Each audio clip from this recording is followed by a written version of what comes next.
at the Bigsby house. I brushed my teeth right next to the tub where Sir David Smith drowned his whole family, and I stopped being afraid of vampires when I was 12.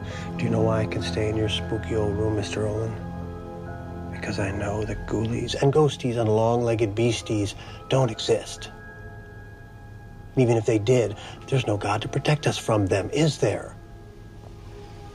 So I can't talk you out of this. I think we've reached an understanding. Very well. And here he is, John Cusack. John, thanks for coming in. Pleasure. It is great to see you. This movie is a lot. You brought some folks with you, I see. Yeah. This movie is a lot of fun. It's more of a psychological thriller than a horror movie. You think a lot of women are going to enjoy it. Why? Well, it's strange. It's women have actually been the biggest fans of the movie, and you wouldn't normally think that for a Stephen King film, but I think it's sort of a supernatural thriller, and the character has a lot of his past kind of revealed.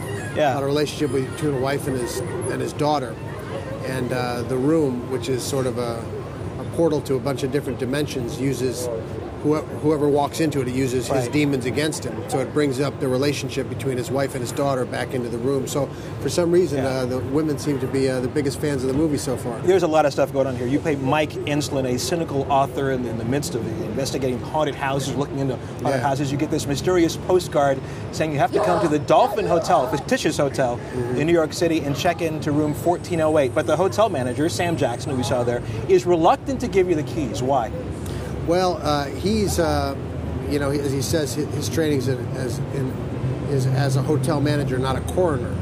And I think he's trying to con me, because I'm playing a very cynical character who really doesn't believe in the afterlife and doesn't believe in the mystery of the room. But that's because of his relationship with his wife and his daughter. And he's basically kind of secretly daring the devil to come out and play. He's saying, come on, bring it on. Let's see if somebody's there. And usually in really good stories, when people tempt the gods, they usually get their comeuppance.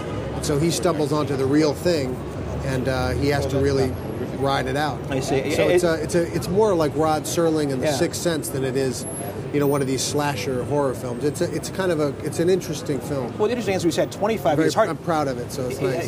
It's clear you're proud of it. It's hard to believe you've been around for 25 years in movies. At this point, what are you looking for in a role when someone... 25?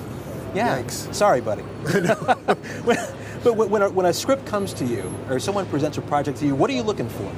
I'm really looking for an original story and good people to work with, and a challenge. And this was all those things. A terrific director and producer, and we had Stephen King as the source material, who has made a lot of fantastic films from the short stories like Dolores Claiborne and The Shawshank Redemption and of course Misery. I mean, he's a terrific writer and a very underrated storyteller and an underrated, I think, developer of characters. These characters become fully formed, and they've all got very complex pasts, and they all just leap off the page. Yeah. And when I grew up, I really loved some of his classic horror films. And I know he didn't like The Shining too much, I'd read, but I sure did. And I liked Carrie, and I remember as a kid I read the book The Stand, and I thought, this is going to be my summer read.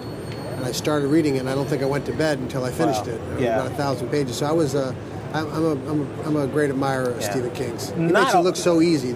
He certainly does. About 20 seconds left. You got a movie coming out later on this year, Grace is Gone. I know you're very proud about. Proud of. Yeah, well, I produced a film called Grace is Gone, coming out about. It's about the Iraq conflict and some of the issues that the families have when the coffins come home, because the Bush administration banned photos of the dead, so I thought that was a very egregious political act. John, we got to go. More politics later. Thanks a lot for joining us. We do appreciate it.